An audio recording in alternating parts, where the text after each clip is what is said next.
Hindi na pinayagang makauwi mula sa Senado sina Senior Aguila J. Renz Hilario at mga kasamahan niya sa Socorro Bayanihan Services. Yan ay matapos nilang paulit-ulit na itinangging may nagaganap na child marriages sa kanilang hanay sa Surigao del Norte. Bukod dyan, naungkat pa sa Senate hearing ang pagsali ng mga bata sa private army at ang pag-a-absent without official leave ng mga gurong lumilipat sa sitio Kapihan. Babalita si Camille Samonte. Sa pagdinig ng Senado kahapon, ibinunyag ng mga biktima at testigo. Di pinapayagan na makapag-aral ang mga bata na miyembro ng Socorro Bayanihan Services Incorporated. Pero heto ang sagot ni J. Renz Hilario o Senior Aguila na nagpainit ng ulo ni Senator Bato de la Rosa. Hindi yan totoo, sir. Please, tell the truth. Ha?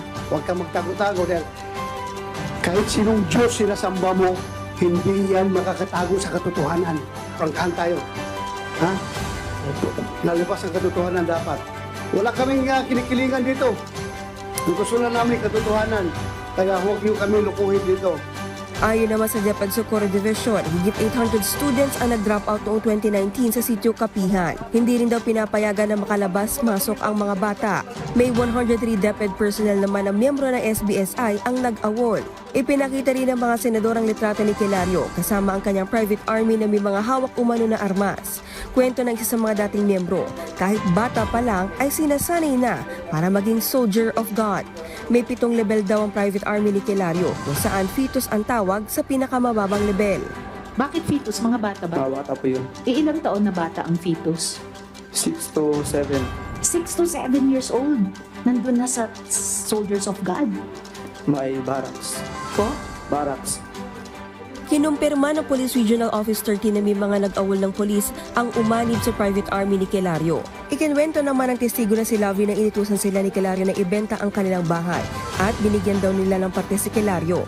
Umaasta raw na hari si Senior Aguila sa sitio Kapihan tuwing umagang araw. May flag raising ceremony pa at kailangan sumamba ng mga miyembro kay Hilario. Yung bahay namin ibininta at yung 40% ibinigay namin ni Senior Aguila kasi yung pong utos niya para mapakinabangan namin yung bahay kasi lulubog na po ang mundo. Ang titira lang is yung Kapihan. Mas mabuti yung ibinta na lang namin yung bahay. At dahil sa mga salaysay ng testigo, kumbinsido ang mga senador na nag-ooperate bilang kulto ang SBSI.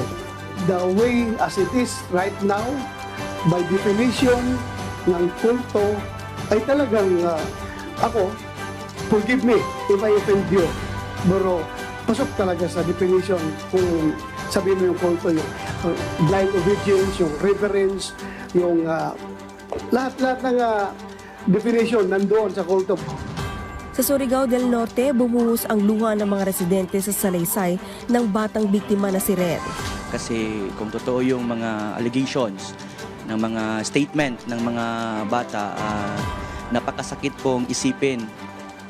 Bago ang pagdinig, nagdagdag ng puwersa ang Surigao del Norte Provincial Police Office. Base raw ito sa hiling ng LGU na aminadong may pangamba ang ilang residente sa kanilang seguridad. Sa sitio Kapihan, naawa raw ang mga members sa kanilang leader pero pinabulaan nila nagaganti ang mga membro ng SBSI. Kung ganun pa, matagal na namin ginawa yan kasi maraming sa amin, nagsabi ng mga masama. Kampante ang mga miyembro ng SBSI na makakabalik sina Senior Aguila sa sitio Kapihan. Para sa 1PH, Camille Samonte, News 5.